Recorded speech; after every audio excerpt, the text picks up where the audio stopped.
legacy, Byron. Looking for the jackhammer. Looking to put Brock Lesnar. Lesnar picked Goldberg up. Look at the spear. Oh my God! Look at it. 10 Germans to Goldberg, and Lesnar's in his element. F5. Cover. Hooks the leg. Brock Lesnar. Welcome to the Brothers of Destruction podcast, where we break down all the latest WWE action. From epic rivalries to shocking twists, we've got the full breakdown.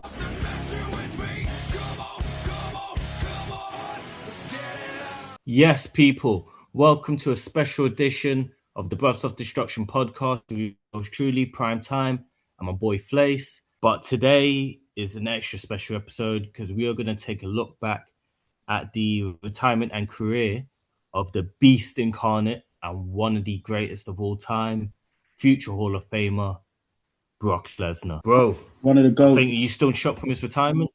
Nah, not in shock, because leading up to the match, I did say I think this will be his last match. So, no, I was way more shocked back at Mania. That was a shock. So, no, it's not a shock for me. It's unfortunate because I think he looks like he's got plenty left in the tank. I think he came out and said himself that he took a couple bumps and is like, oh, that hurt. And I suppose you get to that age, certain things start to hurt, which was... This guy's 50. Yeah, it wasn't hurting a couple of years ago or a few years ago. So, no, it's not a shock. But personally, I would love to have seen him carry on. But he's had a long career. People forget how long he's been in combat sport, whether that be WWE, he wrestled in Japan, OVW, let's not forget, and then obviously the UFC. So he's had a long and tough career. So, and as you said, he's pushing 50. So, no, it wasn't a shock. I would love to have seen him carry on, but I can understand why he's called it. Yeah. But I would love to see him back in some sort of capacity at some point in the future. He might come back. I can't see him come back as a manager or anything like that, or bodyguard for someone. He might come back and make a one-off appearance, or if they're close by to him, F5 someone, beat someone up. Maybe be an enforcer. Yeah. Maybe there's a match and someone needs an enforcer. Maybe come back as an enforcer. I don't think he'd do that because I think Lesnar's a guy who's pretty much his own man, or have someone sort of serve him. So I don't think he'd be an enforcer for someone. No, but I think there's always this. I can see it. If it's maybe Paul Heyman, managing someone, and as a bit of leverage, he calls on Brock Lesnar, a favor from Brock, to just be an enforcer, just at ringside, just stand at ringside and be an enforcer in a one-off match. I don't mean come back and have a 6 month. Yeah, because I think that takes the shine off someone if they're having him back. Yeah, but for like a one-off match, and maybe the two guys wrestling both got an enforcer and Brock's one of the enforcers. I can see him doing something like that. Definitely. Yeah. Or if he's a referee there and he's a speech outside the enforcer, like Mike Tyson did. Yeah, exactly. Or the Shawn Michaels Stone Cold match. Exactly that. That is a shame. I was talking about them two. That is a shame we never got a match with Brock against either of them two. What, HBK or Stone Cold? I think, Lesnar against Stone Cold would have been a great brawl to watch. Obviously, that nearly happened on an episode of Raw, and obviously, if you're big on wrestling, you know your history, you know why that didn't happen. To be honest, Brock Lesnar and Shawn Michaels. And I agree with Austin walking out at that point, because Brock should never have, because I think Brock was meant to squash Austin, and yes, it puts Brock over, but I don't know if he's meant to squash him, but I think he was meant to beat him. He's meant to beat him. He's meant to beat him, but I believe it was meant to be a squash. Yeah. Again, I've not heard about you're going back for best part of 25 years. So 4 years or whatever. So maybe my memory is a bit foggy, but I'm pretty sure I remember reading something that Brock was meant to squash him. I definitely know he's meant to beat him. But I think Austin was... Yeah, that was definitely... Yeah, I think Austin was a bit annoyed that he was saying basically this match should have been like a pay-per-view match. I don't think Austin had an issue putting Brock over in terms of letting Brock beat him. But I think Austin's thing was, this is big enough. If he's going to beat me, it should be a build-up. It should be, I'm Stone Cold Steve Austin, basically. I'm the top guy. He should be beating me. If I'm putting him over, it should be in a pay-per-view, not just a match on Raw. But anyway, that's shame we didn't get that match. And the Brock Lesnar Shawn Michaels would have been perfect in terms of Shawn Michaels selling fighting back against Lesnar. I can imagine that match would have been a banger. Yeah, absolute banger. Yeah, that match would have gone similar to, because we're going to get into it during this episode, is best rivalries, best matches. And one of these matches I've got in my top 3, I can see the Shawn Michaels match being similar to that. Yeah, definitely. And I think I know which match you're talking about. Yeah, when we discuss the matches, I'll go in on that. We'll I can see, it would be. Yeah, I could see that. And actually, that would have been a wicked match, Brock and Shawn Michaels. Especially if you're talking about the Brock from the 02 to 04 run. Wow. That run, at that point, that would have been, Yeah, that definitely would have been a banger. It's a shame certain matches didn't get with Brock, but fortunately, Brock did have some great matches, some legends in there in the second run, especially as well. And we'll look into that in his whole career. Before we delve into it, guys, also remember to like and subscribe to us on YouTube. Be one of our 200 plus subscribers. Like and comment, engage with us, guys. Check us out on Instagram, Spotify as well. In terms of Brock Lesnar now, what is his biggest achievement out of these 3 then? Go on. Ending the Undertaker streak, becoming UFC champion, or being a 10-time world champion? UFC. It has to be. It has to be. To transition from what he was doing to do something like the UFC, and not just being able to transition and be competitive in UFC. He went on to become heavyweight champion. That's insane. That's insane. With the WWE. I will say him winning it that early, yeah. Did they rush him into that spot early? I know he's a big thing and multi-sport athlete, but would they rush him into that? Bear in mind, there's a lot of fighters there that working hard, and because I think you could argue a lot of they pushed him into it quick. He was pushed because he was Brock Lesnar. They saw the money, obviously, but just because he was pushed towards the door, but he kicked down the door to become champion. Like, he could have been pushed and then he fought someone of worth and just got bashed up. This guy, like, to become UFC heavyweight champion again, from doing what he was doing to transition into that in such a short space of time as well, that was an incredible achievement. That was insane. Yeah. It's maybe the legit part as well, like, because he's actually gone into it. It's not scripted. He's literally gone into it and won. That's the other thing I was going to say as well with WWE. Yeah, I think it was huge achievements because you've got to be a top athlete and a top competitor to get achievements in WWE. But at the end of the day, it is scripted. As great as achievement as the ending a streak was, or being a 10-time champion, it was part of the storyline. UFC, it's legit. He went in there with the world champion. Yeah. Beat him. So for me, it had to be. His second or third fight? Was it second or third fight? Did it? Second fight, I believe it was. From the top of my head. Let us know. Let us know in the comments. I think it was. I'll look it up afterwards as well. Yeah. Didn't he lose a match and won one, and then he became champion? Yeah, so it might have been 3. Yeah, now you say that. Yeah, that's what I'm thinking there. But, remind us in the comments. Probably have to agree with you in the UFC thing for that. I just remember with him ending the Undertaker streak, how big of a moment it was, and everyone shocked. Everyone was in silence. If you're talking I was in a pub watching it as well, and everyone just stood up and just shocked by it. Everyone just stood up in silence, shocked by it. I thought something went the music wrong. didn't even play because they let that. Yeah, listen. When it happened, I thought something went wrong. It was just one of the moments where it didn't happen. It's just like something went wrong. Maybe there was a botch there, or is the match going to start again because there's a bit of controversy. Like, I didn't believe it happened first few seconds. Yeah, he did get concussed during that match. He did. But he did. But I just thought, no, it's not happened. Something's happened, and they're going to restart the match, and that's just for a few seconds. My mind, I was just, wow. If you're talking about in terms of professional wrestling, that's by far, even being a 10-time champion, even being a 10-time champion, huge achievement.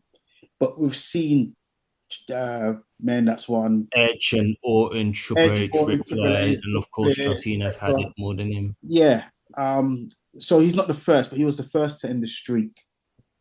So That's for mad. me, and yeah, even when he ended the streak, it was an older Undertaker, but it was still an Undertaker that Still just dominant. At past his Mania. prime, maybe just Yeah. past. I think maybe the Triple H matches took He, it out of him.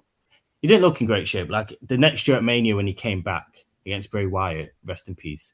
He looked in better He shape looked in then. better shape. Yeah, that's true. He looked more physically imposing as well. Whereas against Lesnar here at this one, He looked a bit yeah, frailer. He did look a bit frailer, if I'm honest. yeah. But still, that was a So monumental achievement. By the time Reigns beat him, that sort of it had been. He was well past his prime then. yeah. Well, thing is as well, like even though that was the third F5 Brock gave Undertaker, people were still shocked by it. So and people Yeah, expected him to kick I out. expect him to kick out. Yeah, But I'll go with the UFC achievement. Yeah, just because it's legit as well, and yeah. to do that 2, 3, or 4 fights into it, that's madness. You know, from a different world into that where people probably looked down on him because he was doing wrestling which is scripted, and he came in and dominated that world. Well, he won the world Because he title. came from wrestling, he would have had a big target on his back. Probably would have riled up some of the lower tier fighters as well, seeing that as well. So Yeah, but hey, sort of jumped the he's in it to make money, and Dana White's in it to make money as well. So they went with that. So obviously he did the UFC for a few years, and he came back to WWE. When he did come back to WWE, the second run, he was more part time. Now a lot of people are saying, like, obviously there's been people that have criticized the part time aspect of his run.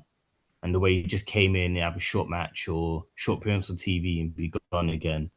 Would you say the part-timer era that he had in the second one was good or bad for his legacy?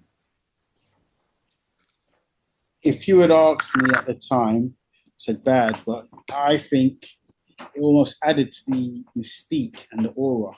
He was your most valuable asset. So it was going to be harder to sort of see him every week. I'm your most valuable asset. Why should I be seen?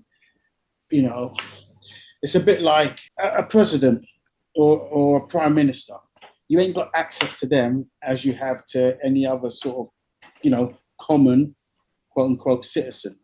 And that's how it was for me with Brock. He was your most valuable asset. You shouldn't have the same access to him as you did to everyone else. Well, along with John Cena, he was your most valuable asset.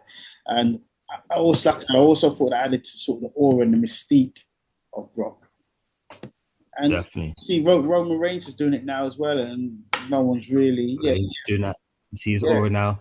More of a thing now, but I think in this right now in this day and age as well, or with TKO there, I think a lot of the wrestlers are getting more time off as well. They're not wrestling every week on TV, or they're not shown on TV every week. So in some ways, I think it probably benefits a lot of people just because not everyone's overexposed to them every week, or not everyone. That's the same with Brock. I thought, and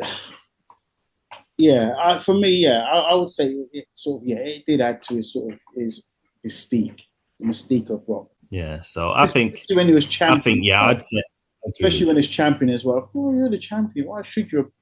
I know people look at it the opposite way, but no, you're champion. You don't need to be there every week. See, the champion should be an occasion. To see Brock Lesnar, I think as champion, he probably held the title too long, if that makes sense. I think he probably held the title too long, considering, he had it for about a year and a half. You know, when he had the Universal title when he beat Goldberg, then he held it to next year's SummerSlam.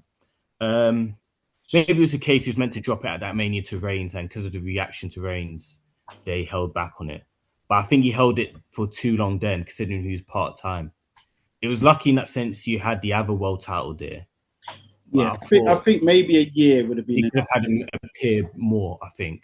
Yeah, I could have had him appear more. I think maybe a year would have been enough. But as you said, I do believe he was meant to drop it to Reigns at that Mania, but the crowd at that time just wasn't having Reigns. I think that's twice he was meant to drop it to Reigns at Mania. Obviously, the first time they faced each other, WrestleMania 31, 2015. obviously crowd reaction. They went with the Seth cash-in. And then 2018, again, they was meant to have him drop the title to Reigns then. And again, he was still getting booed by that point. So that's a reminder as well of how much people despise that push of Roman Reigns. And yeah, at the time, let's forget about that. Let's move on from that. But yeah, I think with Lesnar's run, I think for the most part anyway, it was great you didn't see him all the time as well. Yeah, no, I agree. Great. It added to it, you know. You weren't overexposed to him and you would have got sick of him quick. And he probably wouldn't have lasted as long as he did as well. If you think about it, obviously his first run, he was only did 2 years. That's a very good point. Yeah, his first run, he was only did 2 years. Second run, God, he was from 2012, and you're looking at 14 years. Obviously, breaks in between, but for the best part, 14 years. That's a long time. That's a hell of a long time. When you think that the two biggest stars, along with Hulk Hogan, Austin, and Rock, they went there, 10 years. They had a short, explosive run, and then, But yeah, we'll agree. Yeah, at the time, I think everyone's frustrated with the part-time thing. But when you look back, you think, you know what? He wasn't wrong. He was just first. Oh, we're going to look at Brock's biggest moments now as well, his biggest moments. So obviously, we talked about Brock Lesnar end the streak at WrestleMania 30. Is that still the biggest moment of his career in WWE? I still think it is. I think no doubt about it. By far, that's no doubt the biggest moment of his career, and it's one of the biggest moments in wrestling, not just WWE. That was monumental. Even when I woke up, a few hours later, it's one of them ones. You wake up, was that a dream? It was just that's his biggest moment. That didn't happen. Yeah, that was a bigger moment than him winning any title, even when he won. When he became the youngest champion, like world champion in history or whatever. Even when win the title Mania, whatever, like that was his you know what I mean? That was his biggest moment. Even the shooting star press, which impressive as it looks, and he botched it, broke his neck near enough. Unfortunately led to painkillers and stuff because of the pain in his neck. And he forgot his first run in the WWE, unfortunately. The shooting star press, the visual of it, him doing it was great. But ending streak for me is his greatest moment. Yeah, that's for me. And if you look at it, his second run when he came back, he lost a couple matches there. He lost his first match back to John Cena, which you could argue should have really lost that. He lost to Triple H the next year at Mania. Couple of wins in there where he might have had a bit of help, and he won. So he didn't look as dominant, and I think that's why people were expecting Taker to beat him at Mania and continue streak. But Brock Lesnar, I think, winning then, that shocked everyone then, and that did a lot for him, leading then into his WWE title match with Cena at the SummerSlam that same year, a few months later. And you saw the birth of Suplex City. Now, how iconic was that, considering following up from the big moment at Mania with The Undertaker's streak? Cemented him as the most dominant athlete maybe in WWE history for me at his peak. That year, 2014, I think it's the most dominant year I've seen from anyone. And that's with him not appearing much. I think he probably only had about, I'm going to say about 4 matches then. Yeah. Was it 4? Maybe a couple more? So, yeah, because I remember this because, wrestling nerd. He had Big Show at the Royal Rumble that year. Yeah. He had, obviously, The Undertaker that Mania. Yeah. I don't think he wrestled again till SummerSlam against Cena. That's true. Then he had a rematch with Cena at Night of Champions the month after that. Yeah, which was closer. So, it wasn't a squash. But 2020, it was literally just 4 matches he had, and then that was, that was crazy. But he was dominant. Like no one's done that to John Cena. I said it was dominant. No one's done that to Cena. He was dominant. Yeah, not many matches, but he was dominant. Apart from Brock last year. Super Cena, bearing in mind. Yeah, it's true. That was Super Cena. Not the Cena who's pushing his retirement. Brock Lesnar dominated him. We won't talk about that. But This that was match, Cena. oh This God, was Cena at Jesus. pomp. But this, when he dominated Cena, that was a big shock to everyone. Yeah. That was Brock Lesnar's probably had two of the biggest shocking moments in WWE in that same year, a few months apart from each other. Yeah, he has. And that's crazy to think that as well. Yeah, like that alone probably cemented him as one of the greats that year alone. Yeah, obviously I agree. what followed after that, the next 100%. 12 years. Yeah, 100%. after that. If you look at all Brock Lesnar's success, obviously we can't leave this out. We're talking about this episode of Brock Lesnar, paying tribute to him. We can't forget about the man who I was going to ask you a question, but there's no doubt about how much he added to success.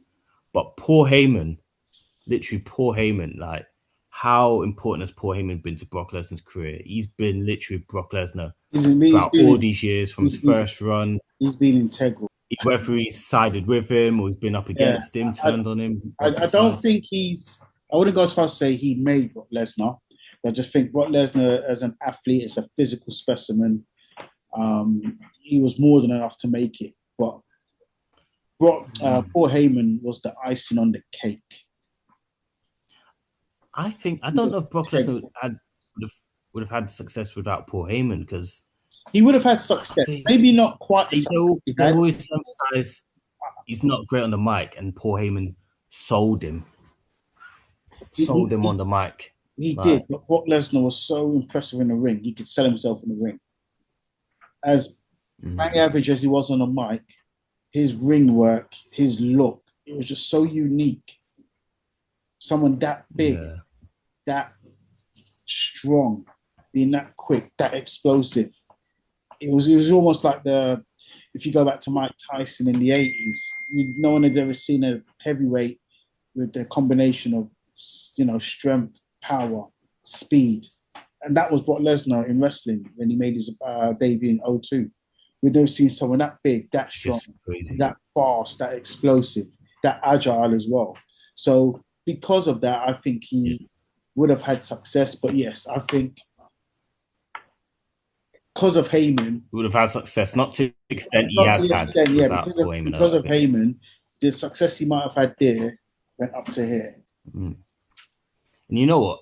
Paul Heyman, even with Paul Heyman, you know what? The amount of success work he's did with Lesnar, their work is that great. Even if you, say, eradicate Paul Heyman's history of ECW and his influence behind the scenes, with SmackDown in the early 2000s, just his creative genius, cut any of that. If you just literally just his career, his run with Brock Lesnar, I think that Paul Heyman gets in the Hall of Fame just based on his run with Brock. Yeah, I would agree with that. Obviously, he's had all the success, but I think them two's partnership was that great. That gets Heyman a spot in the Hall of Fame alone. Without all the other work, I'd agree with that. Yeah, so them two together, great. Literally, you can tell like they're close as well and they enjoy each other. When Brock Lesnar turned face and you're having a bit of fun, I just think back to the promo he did with Bobby Lashley.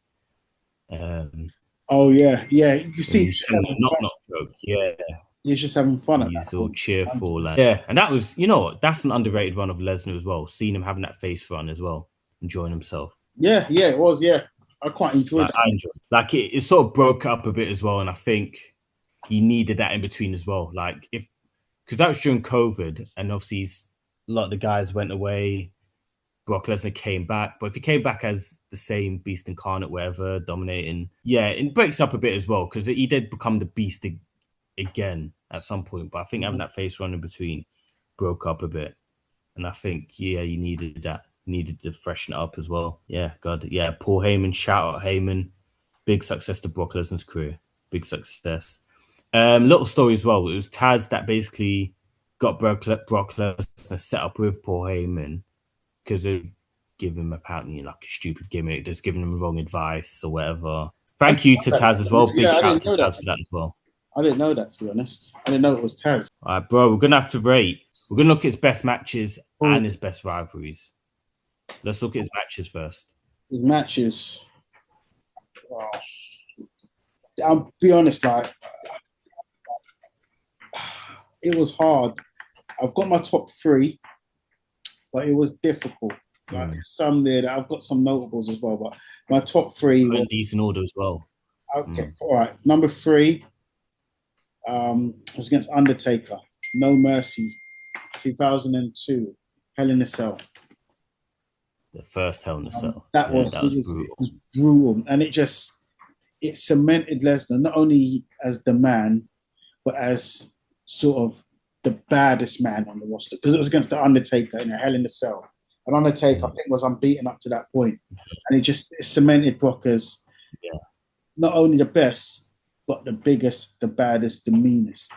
And that was a visual of him on top of that cell as well with the title. Yeah, it was. Yeah, that's when you knew like this guy is. I remember that for real. So that's my number 3. Number 2, CM Punk, SummerSlam 2013. And this is again when I was talking about Shawn Michaels earlier.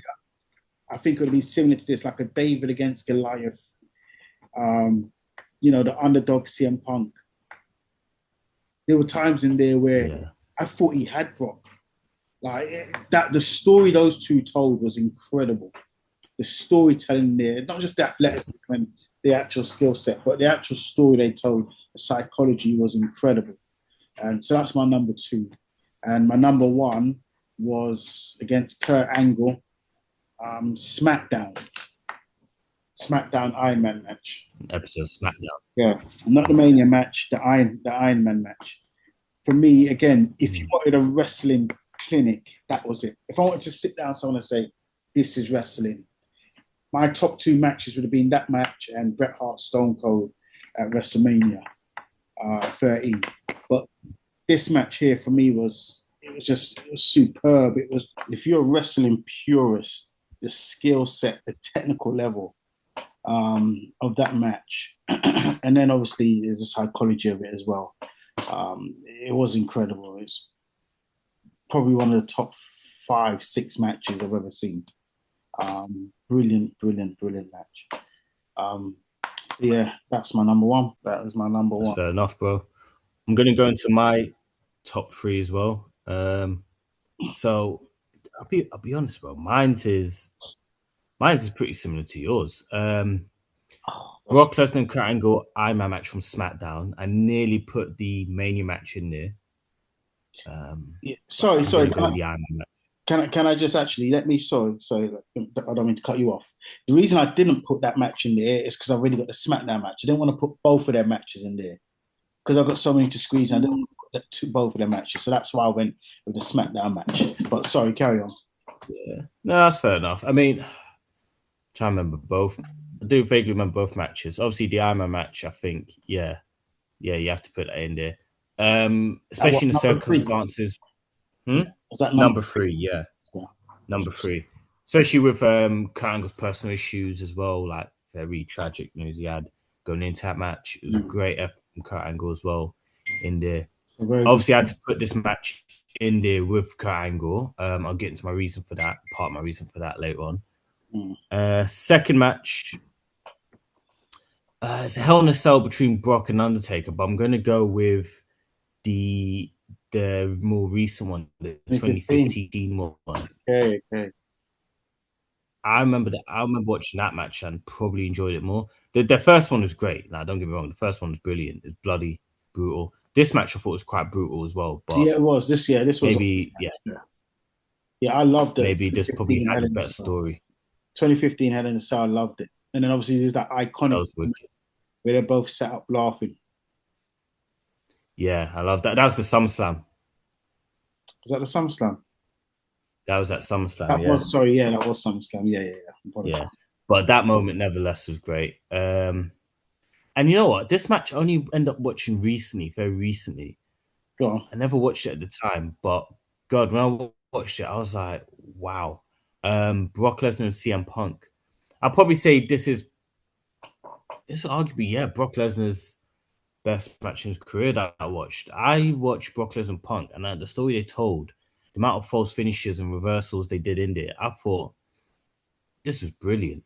That could have easily not one. I'm not gonna lie. Yeah, that match could have. literally gone either way. And I'm watching it thinking, how have I only watched it now? How many watching this match recently and then watch it at the time? This match was brilliant. And it made both men look strong as well. Yeah. It felt like it was quite long, but it didn't drag out. Great lengthy match, one of Brock Lesnar's longer matches. The way they told the story, the way the reversals went in there, Punk looked strong against Lesnar. Yeah. And, it's not always possible because Brock Lesnar does dominate as well, but Punk pretty much looked like is even, strong. Yeah. like is equal. Yeah. And, when you look at on paper, and the attributes, it's hard to look like that against Lesnar, but he looks like he's equal. And the way he told the story match is great. So for me, that's... when you deep it, attribute versus attribute, what Punk got on there, and there's no disrespect to Punk. I could say this for a lot of wrestlers. If you look at the size, the strength, the power, I'd even go speed. Speed I'd probably give to Brock. Agility, maybe at that time, Punk. Maybe. Experience you'd give to Lesnar. Ring IQ I'd possibly give to Lesnar. Oh, maybe you say experience. Punk has been wrestling longer. He was wrestling longer than Brock at that point. And Brock only just came back, to be fair. He had, but Lesnar was wrestling. Obviously, you had the first run, you had the OVW run, and his wrestling background as well. You got to take into consideration. Maybe at that stage, yeah. Maybe on a big stage like that, maybe. But even Punk was still wrestling for years on the big stage. Yeah. Punk was no minor in that respect. But experience I would give to Lesnar. Like wrestling experience, combat experience, you want to call it that. I'm giving to Lesnar. Ring IQ, I think you're on a par, maybe. There's not many attributes, endurance, stamina. Like... there's not many attributes you'd give to CM Punk over Lesnar.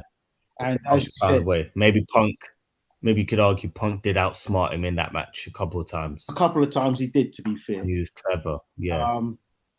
Punk is clever in the ring. He attribute per attribute, there's not much he's got over Lesnar. But I think you made a point. And I think you got to give Lesnar credit for this as well.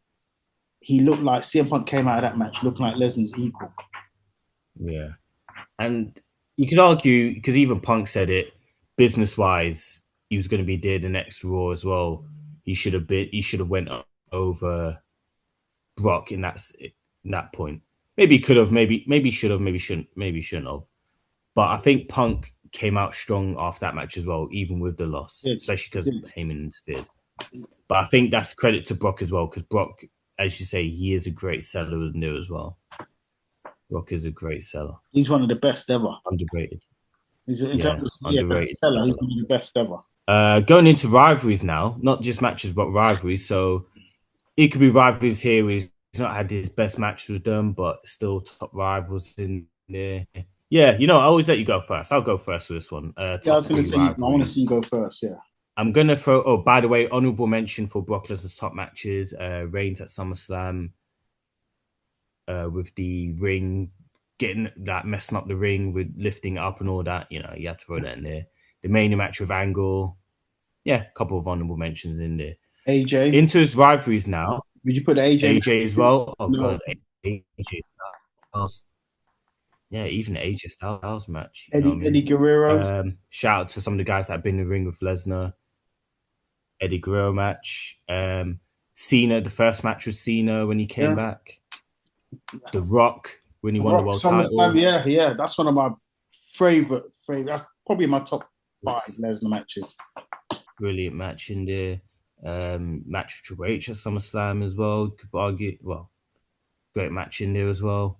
Fatal 4-way with Braun Strowman, Roman Reigns, Samoa Joe in there. Oh yeah. That was He got taken out. That fatal. Finished the comeback. You know what? That's definitely an honorable mention for me. And that nearly goes into the top 3. I love that match. Wicked match. You had the triple threat match with Seth and Cena. Oh, fuck, that match as well. Jesus Christ. Please, listen.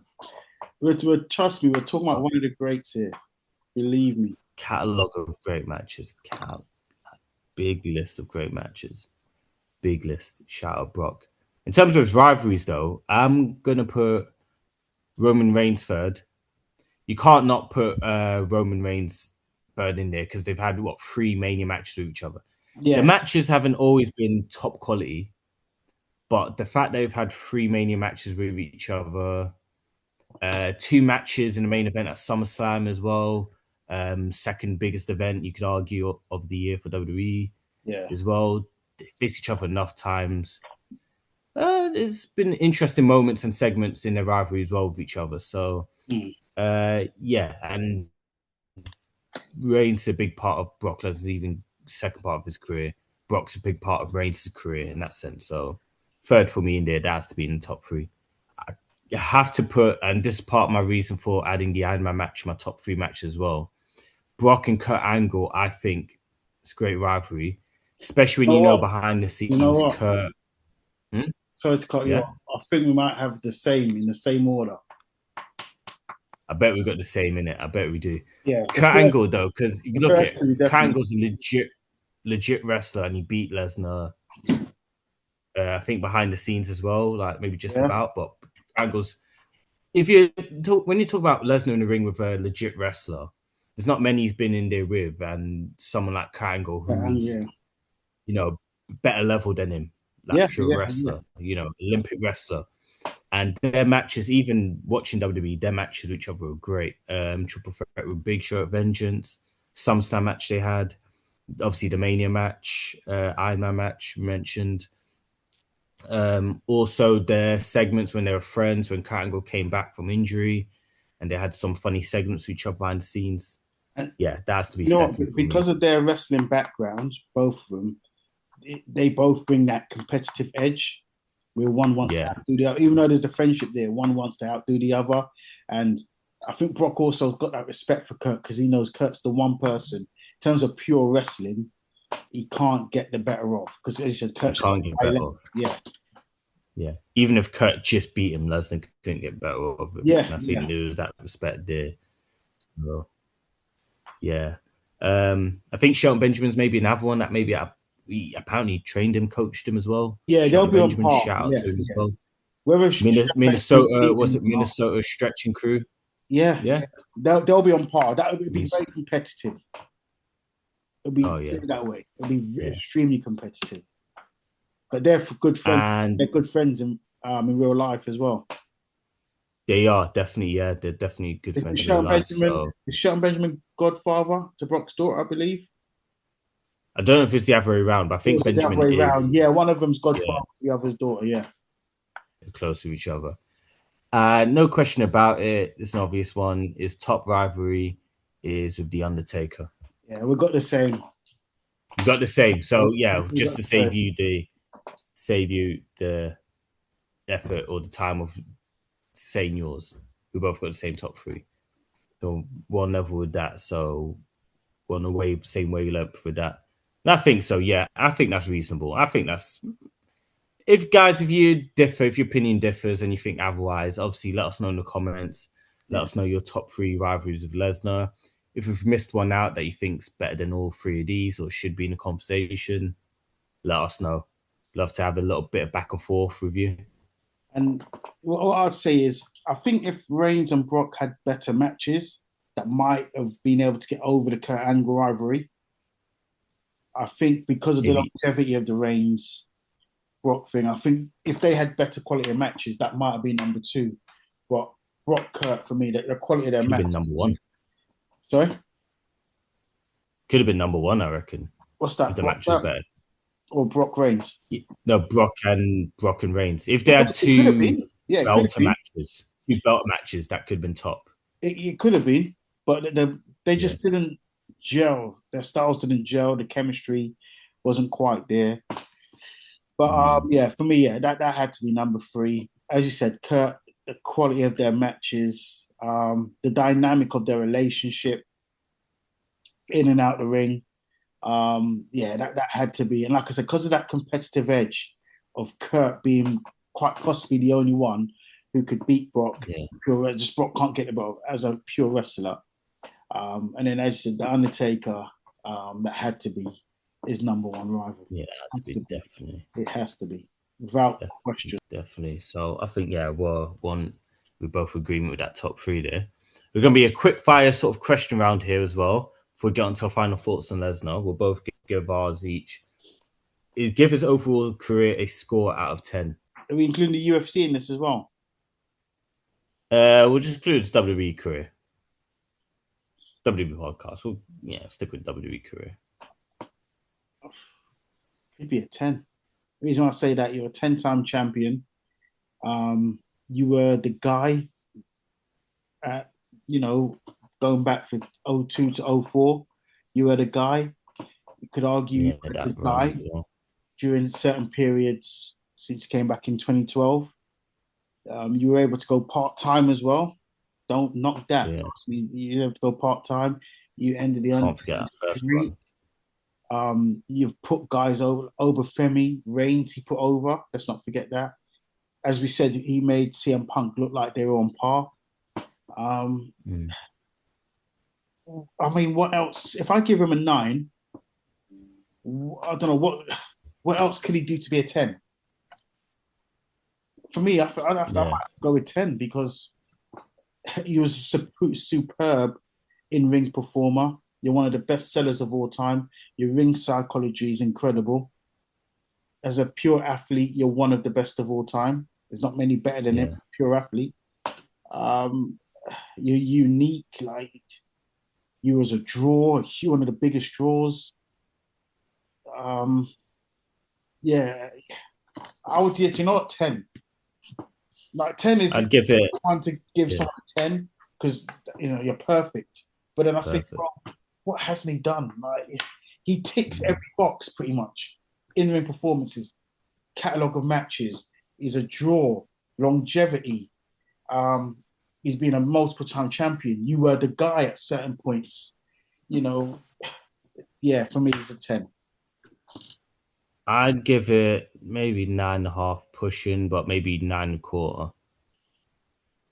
I do also think, as great as he was, what stops it being a 10, in your opinion?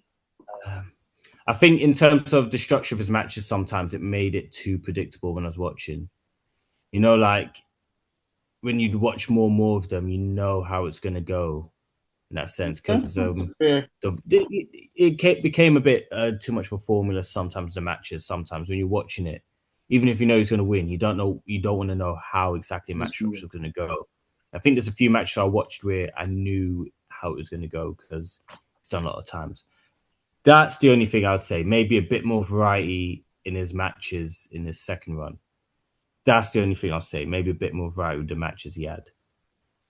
Could have been different. Like, matches could have been a bit different. When you say his second run, we're talking post SummerSlam 2014, really, yeah? Yeah, to be fair, post SummerSlam 2014. Because when he ccame back, he had long matches. But after that, he had short matches. Yeah, not just short matches. But you always saw the suplexes all the time. It's quite short. The other person comes back for a bit and looks like they're going to beat him. He wins. It became a bit too much of the same formula, which... But even after that, he had some bangers as well. He still had some bangers, but I could have done the variety more in some of his matches. But I'd still give him a high rating anyway, 9.25. I'd still say that's a great one. Yeah. Again, quick fire question. Where's he ranking the all-time WWE greats? Top 10, top 15, top 20, top 3? How far are we going back to who I've seen, or are we going all the way? We'll go off who we've seen, who we've seen visually in front of us. That's and we're talking about as an in-ring performer or the full package? Full package, everything. Everything is career, full package, his runs. Hard to put him outside the top 5. Again, like I said, he ticks every box. He's got the longevity. He was the guy. As a wrestler, again, for me, he made it look real. He's had some bangers. He was a draw. Like, for me, he ticks every box, apart from, I suppose, on the mic. That's the only... Yeah, that's the only box he doesn't really tick on the mic. He's definitely not outside the top 10. I'd say he's in the top 10. He's well inside the top 10. He's well inside the top 10. Yeah, I'd say he's in the top 10. Could be even my top 6 or 7 pushing it. Or between 6 and 8, I think. I mean, you got the likes of HBK, you got Brett, you got So you got Stone Cold, you got The Rock. He's definitely inside my top 8. He's definitely inside my top 8. I would say. Yeah. Or top 10, I say, yeah. If you look at it like that, he's definitely my top 10. Yeah, Could be 9 or 10. He's inside. 10. He's inside my top 8. So quick final thoughts then Mm-hmm. on Brock Lesnar. Before we finish off a tribute to him, in one sentence, how will people remember Brock Lesnar? As a beast. It's hard to say in one sentence. He was a beast. I'd say just dominant. He was. To be fair with Brock, I think you could describe him in one word: dominant. Yeah, beast. He was unique. All round. He was a freak in a good way. I don't mean like this. Freak, yeah, as a one-off. He was. Yeah, I'm gonna say a beast. Yeah. I'll leave you to say dominant. Dominant, dominant. I think you have to put in that sense, dominant. I think it has to be one of the words in there. But he was a beast, and he's one of the greats. One of the greats. And we'll shout to Brock Lesnar. You'll all be missed. Big run. He had great run in WWE, great run in UFC. It was obviously he's got his family, he's got his kids. He's living a good life. So shout out to Brock. And on this note, Brock, happy retirement. Yeah. I hope you enjoy it. Take care, brother. Hope to see you back sometime. Well, hopefully it'll be in the Hall of Fame next year. When the next couple of tops. You never know. And I think we all know who's inducting him. The Undertaker. Nah. I'm not joking. It'll be Paul Heyman, obviously. Can't be anyone else. But you know what? Do you know what? I'd like to see The Undertaker tell him he's going to be in the Hall of Fame. A bit like he did with AJ. That would be nice. Oh, yeah. It'll be like a FaceTime call or something. Taker and Lesnar probably trying to get it working. Like FaceTime working. But that would be brilliant. But happy retirement, Brock. It's been a pleasure. Listen, I was a kid. I think I was 16 when Brock made his debut. 16, 17. So my 02. So I'd have been I was 16 when he made his debut. So I've sort of grown up with Brock being this dominant monster. I've got a 17. I did, yeah. When I started watching him, I've got 17. When I was watching it, he was obviously on top. Yeah, when you would have watching it, he would have been on top. I've got a 17-year-old now. That's how long it's been. I've got a 17-year-old who's watched this guy kick ass from pillar to post. Thank you, Brock. That's my message to him. Thank you and happy retirement, brother. Thank you, Brock. Thank you, Brock. And thank you guys for joining us for the special edition, looking at the career and the legacy of Brock Lesnar. We hope you catch us for our next episode when we review Raw in the next couple of days. Until then, guys, have a good night. Take care, everyone. Big up.